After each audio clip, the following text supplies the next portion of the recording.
33장은 우리가 지난주에 공부했는데 그래도 두 분이 함께 하지 못해가지고 짧게 정리하는 마음으로 그렇게 33장을 한번 점검하고 34장을 다루겠습니다.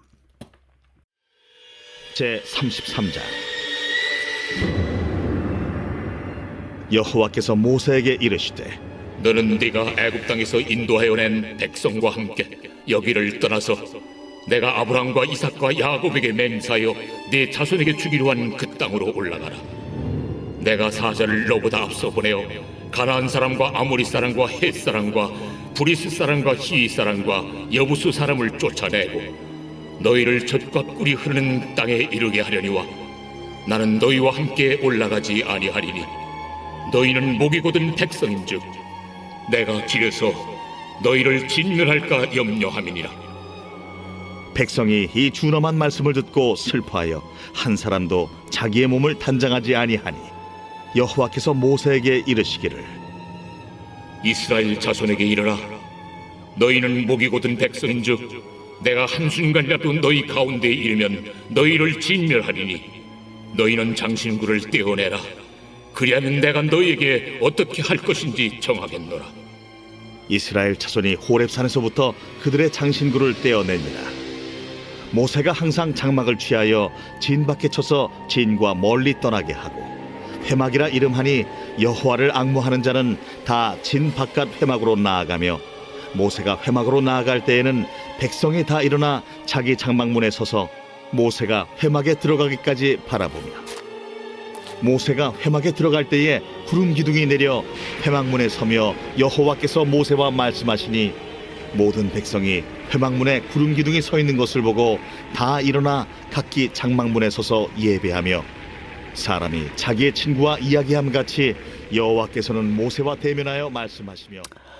네, 말씀을 읽어봤는데 1절부터 11절까지 말씀 보시면 금송아지 사건 이후에 하나님께서 이제 너희가 올라가라 그렇게 말씀하시고 하나님은 가지 않겠다 그렇게 말씀하십니다.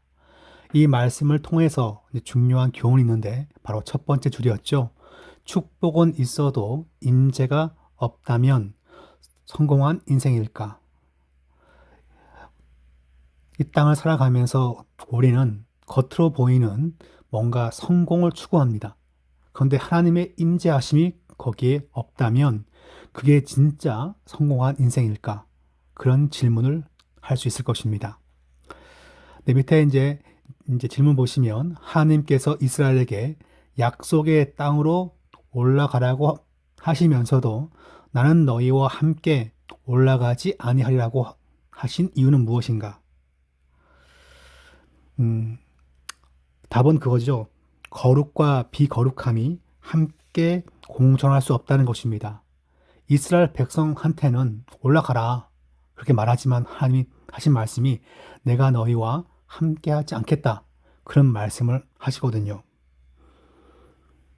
거룩하신 하나님과 그 거룩을 훼손한 이스라엘 백성이 공존할 수 없다는 것을 보여주는 말씀입니다.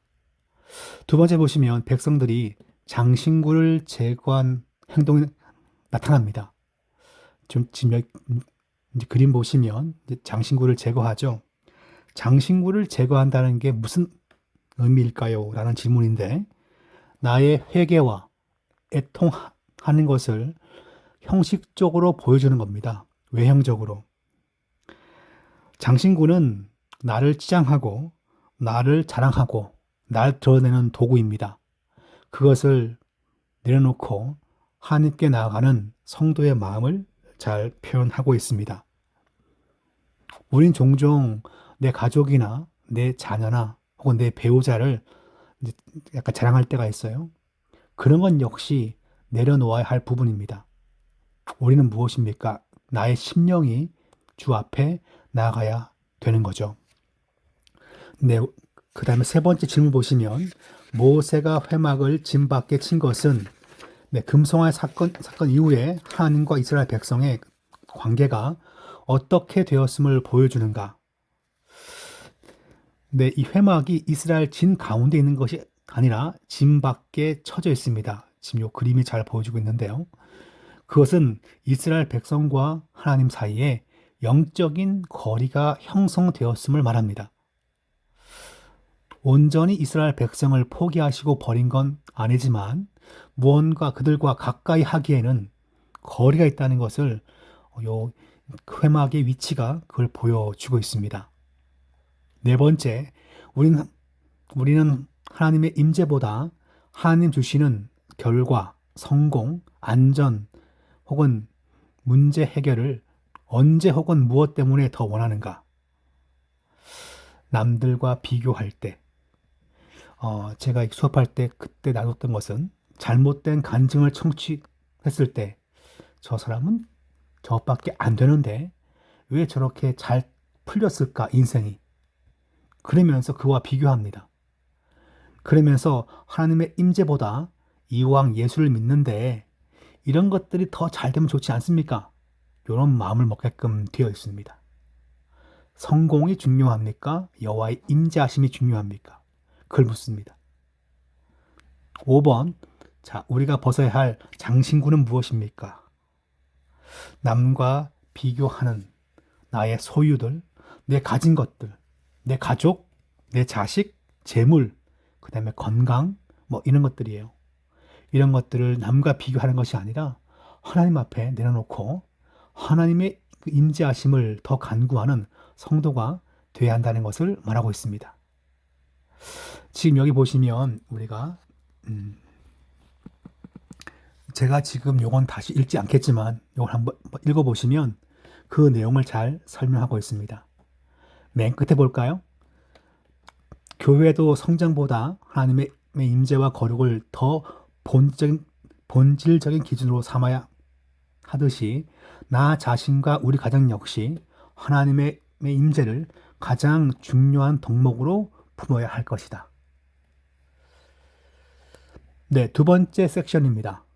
모세는 진으로 돌아오나 눈의 아들 젊은 수종자 여호수아는 회막을 떠나지 아니하니라. 모세가 여호와께 아뢰되 보시옵소서.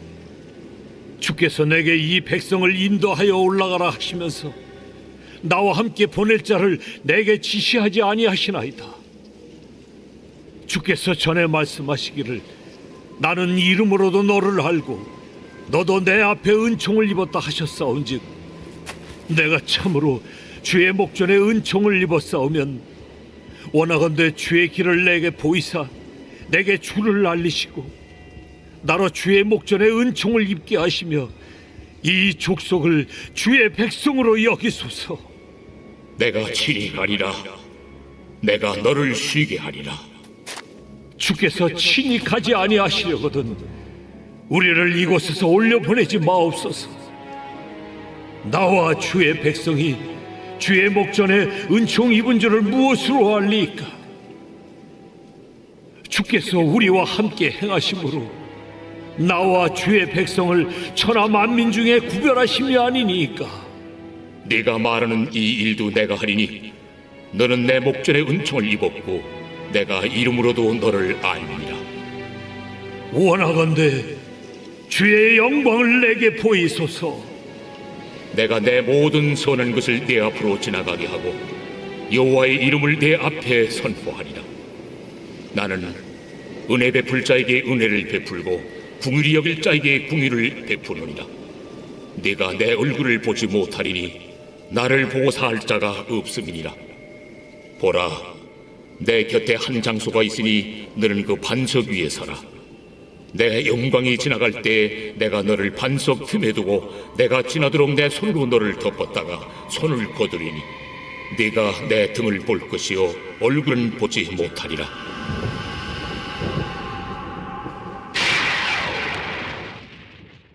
성경을 읽고 하나님의 선물입니까? 하나님 자신입니까? 우리가 좋아하는 것은 하나님의 선물입니까? 아니면 하나님 그 자신입니까? 그런 질문을 갖고 있습니다. 자, 첫 번째 질문. 모세가 하나님께 주께서 함께 보내실 자를 내게 지시하지 아니하셨나이다 라고 말한 이유는 무엇입니까? 하나님, 가야 합니다. 아니, 간다라고 해놓고 저 가나안 땅을 준다라고 해놓고 왜 하나님 가지 않습니까? 그러니까 모세가 이런 말을 한 것은 하나님 가야 합니다. 임재해야 합니다. 그것을 강조하기 위하여 이 표현을 한 것입니다. 14절에 보시면 내가 친히 간다는 그 말은 본래 하나님의 얼굴을 의미합니다. 하나님의 얼굴이 간다는 말이에요.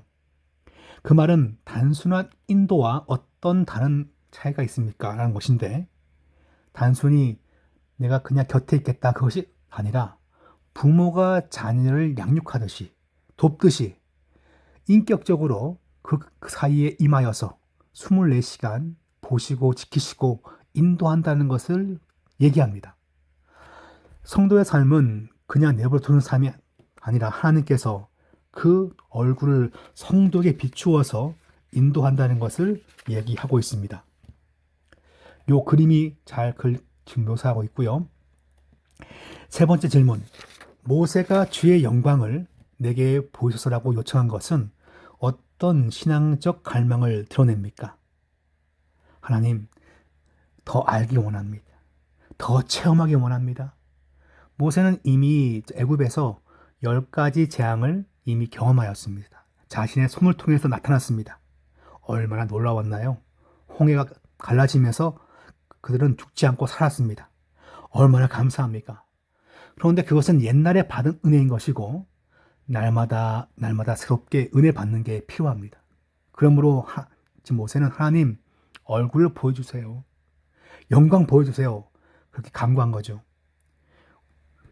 내가 작년에 혹은 10년 전에 받은 그 은혜 때문에 아직까지 그것을 묵상하고 좋아합니까? 그건 옛날의 은혜인 거예요. 작년에 권사회 신입 권사들 그 임직을 했는데 작년 받은 은혜로 지금도 살고 있습니까? 그러면 굶어 죽습니다. 은혜는 날마다 새롭게 나오는 것이죠. 하나님께 은혜를 간구한 것입니다. 4번, 리더는 사람들의 필요를 하나님께 가져가는 사람인가? 아니면 사람들을 하나님의 임재 앞으로 이끄는 사람인가? 우린 급하면 달라고 하죠. 해야 합니다. 우린 아프면 낫기를 기도합니다. 없으면 달라고 또 요구합니다. 그렇지만 성도는 무엇입니까? 예수 그리스도에게 접붙여지고 예수 그리스도를 만나게 하는 것이 가장 중요한 교회와 또한 전도회 구역의 목적이어야 됩니다. 제가 신약성경 로마서 11장 17절 말씀을 얘기했는데 사도 바울은 성도를 예수 그리스도에게 접붙이는 것을 중요하게 여긴 것을 말하고 있습니다. 자, 그 다음에 보시면 하나님의 영광을 구한다는 말이 오늘 우리의 예배, 설교, 사역, 기도에서 실제로 무엇을 의미해야 하는가? 예배, 설교, 봉사, 구역 예배, 구역 봉사, 식당 봉사 그 모든 것이 뭐라고요? 하나님의 거룩이 드러나고 은혜와 사랑이 드러나기를 우리가 소망해야 한다는 것입니다. 하나님이 함께 하실 때 승리할 것이기 때문에 다른 데를 바라보지 않고 주님의 임재하심을, 주님의 동행하심을 은혜 받고 사랑받기를 사모하는 것이 성도의 마땅한 영적 소원이어야 한다는 것이죠. 네, 지금 이 부분은 천천히 읽어보시길 바랍니다. 네, 또 마찬가지로 맨 끝에만 보시면 하나님 이걸 주십시오 라고 기도하는 것이 아니라 주님 함께 가기를 원합니다. 이게 제일 멋있는 기도이자 또 간구 제목임을 얘기하고 있습니다. 네, 출애굽기 34장에 보시면 성경을 읽어보면 이제 1절부터 이제 10절까지인가요? 9절까지 읽은 다음에 이 내용을 발견합니다. 여호와께서 모세에게 이르시되 너는 돌판 둘을 처음 것과 같이 다듬어 만들라. 네가 깨뜨린 처음 판에 있던 말을 내가 그 판에 쓰리니 아침까지 준비하고 아침에 시내산에 올라와 산 꼭대기에서 내게 보이되 아무도 너와 함께 오르지 말며 온 산에 아무도 나타나지 못하게 하고 양과 소도 산 앞에서 먹지 못하게 하라. 모세가 돌판 둘을 처음 것과 같이 깎아 만들고 아침에 일찍이 일어나 그 두 돌판을 손에 들고 여호와의 명령대로 시내산에 올라가니 여호와께서 구름 가운데에 강림하사 그와 함께 거기 서서 여호와의 이름을 선포하실세 여호와께서 그의 앞으로 지나시며 선포하시되 여호와라 여호와라 자비롭고 은혜롭고 노하기를 더디하고 인자와 진실이 많은 하나님이라 인자를 천대까지 베풀며 악과 과실과 죄를 용서하리라 그러나 벌을 면제하지는 아니하고 아버지의 악행을 자손 3, 4대까지 보응하리라. 모세가 급히 땅에 엎드려 경배하며 이르되 주여, 내가 주께 은총을 입었거든 원하건대 주는 우리와 동행하옵소서. 이는 목이 뻣뻣한 백성이니이다. 우리의 악과 죄를 사하시고 우리를 주의 기업으로 삼으소서. 근데 이 모세 돌판이 한번 깨어졌습니다. 깨어지고 이제 다시 돌판을 준비하게끔 만드시는 것인데 지금 여기 보시면 이렇게 나와 있습니다. 이때 나타나는 하나님의 성품은 자비롭고 은혜롭고 노하기를 더디하시고 인자와 진실이 많은 하나님이십니다. 그렇지만 동시에 하나님은 죄를 결코 무지한 것으로 여기지 않으시는 공의의 하나님이십니다. 하나님은 두 가지 하나님이신데 심판의 하나님, 은혜의 하나님이라는 것을 보여줍니다. 자, 모세가 친히 이제 돌판을 새기게 되는데 1번 보시면 하나님께서 모세에게 처음 돌판 같은 돌판 둘을 다시 만들려고 하신 것은 어떤 의미를 갖는가?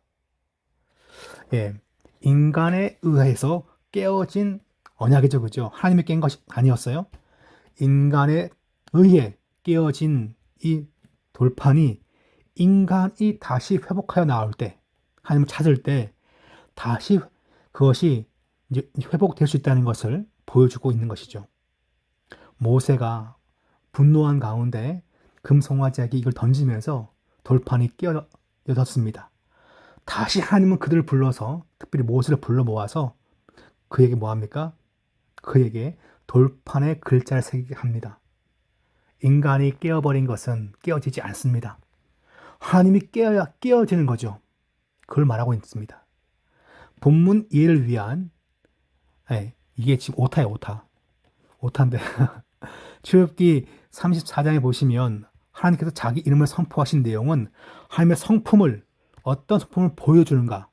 성경 보시면 자비, 은혜, 인애, 진실, 인자하심, 진실 이런 게 나와 있어요.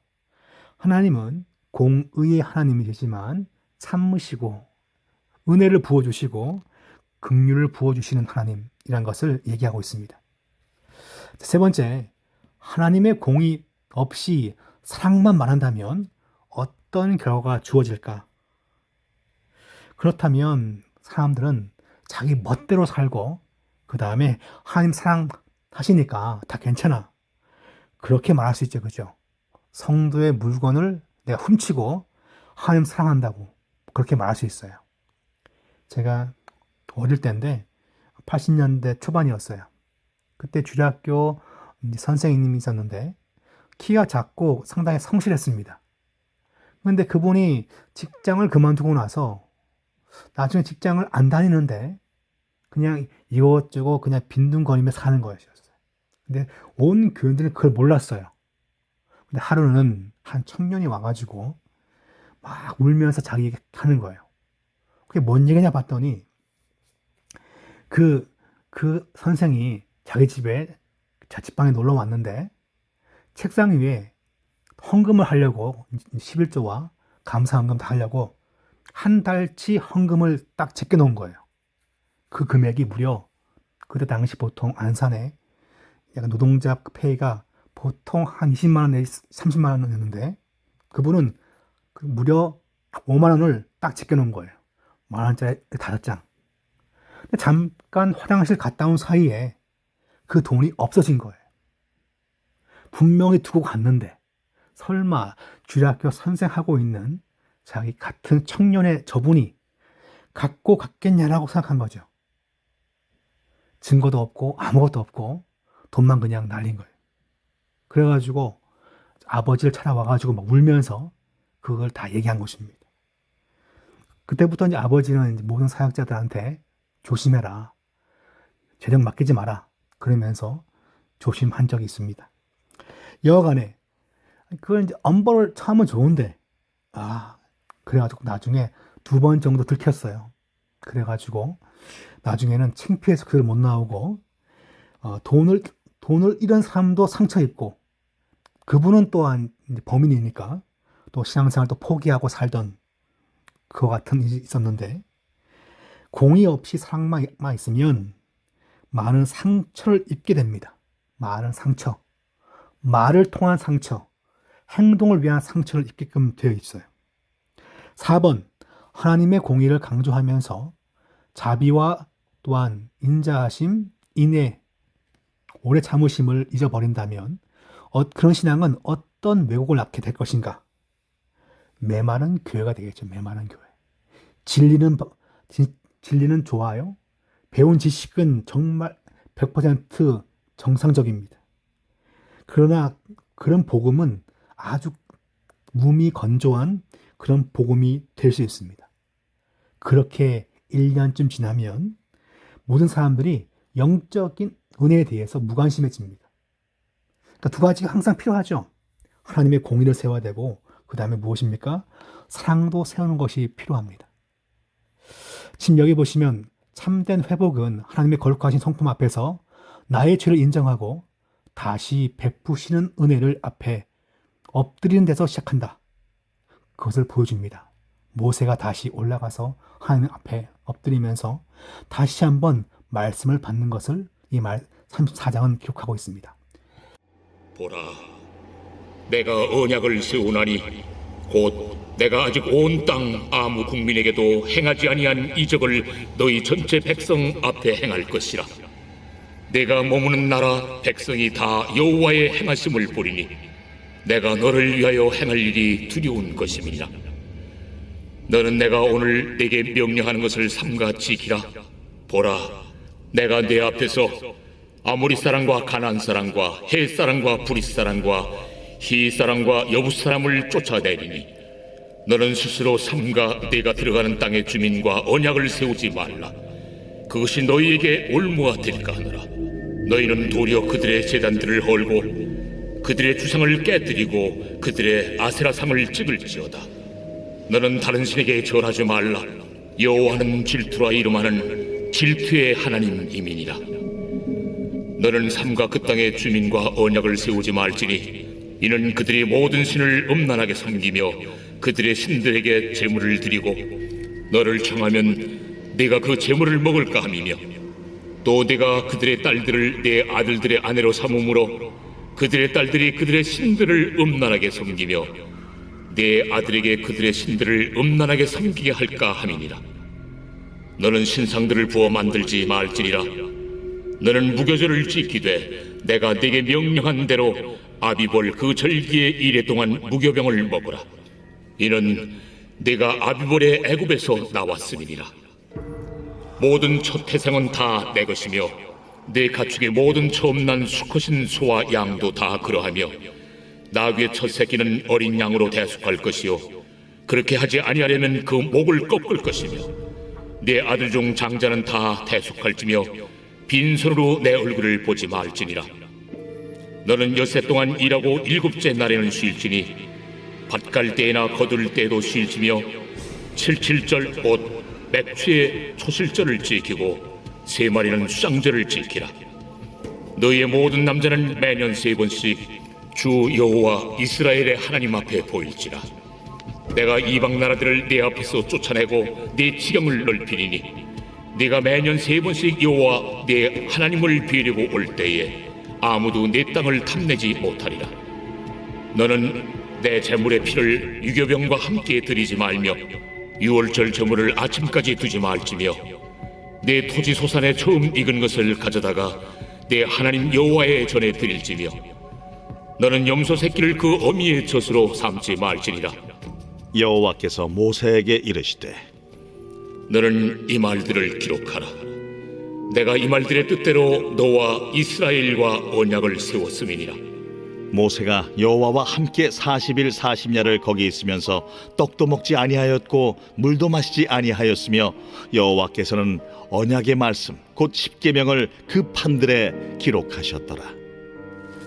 모세가 그 증거의 두 판을 모세의 손에 들고 시내산에서 내려오니 그 산에서 내려올 때에 모세는 자기가 여호와와 말하였으므로 말미암아 얼굴 피부에 광채가 나나 깨닫지 못하였더라. 아론과 온 이스라엘 자손이 모세를 볼 때에 모세의 얼굴 피부에 광채가 남을 보고 그에게 가까이 하기를 두려워하더니 모세가 그들을 부르매 아론과 회중의 모든 어른이 모세에게로 오고 모세가 그들과 말하니 그 후에야 온 이스라엘 자손이 가까이 오는지라. 모세가 여호와께서 시내산에서 자기에게 이르신 말씀을 다 그들에게 명령하고 모세가 그들에게 말하기를 마치고 수건으로 자기 얼굴을 가렸더라. 그러나 모세가 여호와 앞에 들어가서 함께 말할 때에는 나오기까지 수건을 벗고 있다가 나와서는 그 명령하신 일을 이스라엘 자손에게 전하며 이스라엘 자손이 모세의 얼굴의 광채를 보므로 모세가 여호와께 말하러 들어가기까지 다시 수건으로 자기 얼굴을 가렸더라. 네, 두 번째 부분은 세상 속에서 살아가지만 세상과 구별되어야 한다. 이게 성도의 방법이죠. 바쁘게 주 5일, 6일 직장 생활하고 또한 교회 나오고 그러다 보면 직장인지 세상인지 헷갈릴 때가 참 많을 수 있어요. 이럴 때 성도는 어떻게 살아야 되는가? 세상과 구별되기 위해서 절기, 명절을 잘 지키고 안식일 준수도 필요합니다. 그리고 세상 가운데 지금 여기 보시면 나와 있는데 우상 숭배 그런 것들을 찍어버리고 거부해야 합니다. 그러니까 이런 것도 거부하고 절기와 첫소상과 안식일도 잘 지켜야 됩니다. 이 모든 것은 나의 믿음을 견고하게 지키기 위한 방법이라 볼 수 있죠. 자, 첫 번째, 하나님께서 가나안 주민과 언약을 맺지 말라고 하신 이유는 무엇인가? 그것은 우상 숭배와 관련되어 있어요. 우상 숭배. 그들과 약조하면 우상 숭배하게 되어 있고 종교적 타협을 하게끔 되어 있습니다. 그 다음 뭔가요? 예배도 안 드리고 내 마음대로 사는 거죠. 두 번째, 우상 제단을 헐고 주상을 깨트리는 명령은 언약 백성의 삶에서 무엇을 요구하는 것인가? 그것은 우상 숭배하는 기회, 그런 시간과 장소를 아예 제거하는 거죠. 그냥 저거는 그냥 돼지 앞에 절하는 것이야. 저거는 그냥 무당이 하는 것이야. 그렇게 말하지만 그 장소에 갈 이유도 없는 것이고 그 장소가 우리 집에 있으면 없애야죠, 그죠? 집에 부적이 있습니까? 다 제거해야 됩니다. 태워버려야 됩니다. 필요 없습니다. 제사 제도를 지금 거의 잘 따르지 않지만 과거에는 제사 제도도 중요했습니다. 내가 가장이 되면 어떻게 해야 할까요? 제사 제도를 없애야죠. 그것이 바로 방법이었습니다. 신앙에 유익한 직장을 또한 선택해야 합니다. 어쩔 수 없이 신앙생활 하기가 참 힘든 직장들이 많은데 그러나 할 수만 있으면 신앙생활 하기에 좋은 직장 구하는 것이 우상 제단을 헐고 수상을 깨트리는 명령과 연계된 말씀 적용이라 볼 수 있겠죠. 3번, 자, 오늘날 성도가 세상과 계약을 맺는다는 것은 어떤 형태로 나타나는가? 세상과 언약을 맺는 것은 세상과 타협하는 거죠. 무엇을 위해서요? 성공을 위하여. 돈이나 쾌락이나 사람들의 칭찬이나 명예를 받기 위한 도구로서 세상과 타협할 때가 있습니다. 그것을 거부하는 것이 중요합니다. 네 번째, 예배, 절기, 안식의 문제는 왜 그리 중요한가? 이것을 할 때 뭡니까? 이것을 통해서 내가 하나님 백성임을 세상 가운데 보여주는 거예요. 난 주를 지켜야 돼. 난 안식을 지켜야 돼. 난 이 절기 예물 드려야 돼. 난 예배가 중요해. 난 봉사가 중요해. 이것은 하나님 백성임을 보여주는 방법입니다. 그러니까 우상 숭배를 최소한 기계적으로 안 할 방법이 뭡니까? 라고 한다면 매주일 한 번씩 신실한 예배를 드리는 거예요. 그러면 우상 숭배를 기계적으로는 하지 않겠죠, 그죠? 쉬는 거와 재밌게 노는 거와 돈 버는 것이 있다면 그걸 멈추는 것입니다. 그것이 바로 지금 우상 숭배와 관련되어서 34장은 예배와 절기와 안식에 대한 말씀이 등장하고 있는 겁니다. 5번, 하나님을 만났다고 말하면서도 삶의 얼굴, 말투, 선택, 가치관이 변하지 않는다면 그 신앙은 무엇을 점검해야 하는가? 하나님의 임재하심이 머리에만 있는가? 실제 나의 믿음에 있는가? 전 그렇게 쓰고 싶어요. 하나님이 임재한다는 것을 단순히 내 생각으로만 믿는 것이 아니라 실제 나의 삶에 있는가? 하나님이 내 삶에 임재하시는데 같은 형제에게 혹은 내 자녀에게 함부로 말하는 것은 문제가 있습니다. 임재하심을 못 느끼게 만드는 거잖아요, 그죠? 그러니까 임재하심이 진짜 진실한 것인가? 아니면 겉모양만 그런가? 뭐 그렇게 점검할 필요가 있을 것입니다. 네, 쭉 읽어보시면 되고요. 네, 아까처럼 맨 마지막만 볼까요? 성도의 적용은 단지 은혜 받았다가 아니라 그 은혜가 삶의 얼굴을 바꾸고 있는지를 묻는 데까지 나아가야 한다. 모세는 하나님 만나가지고 얼굴이 빛났습니다. 하나님의 임재 느끼는 성도라면 어떻게 돼야 할까요? 누굴 만나든지 임재하심의 은혜가 풍겨나야 한다는 것을 우리에게 교훈을 주고 있습니다.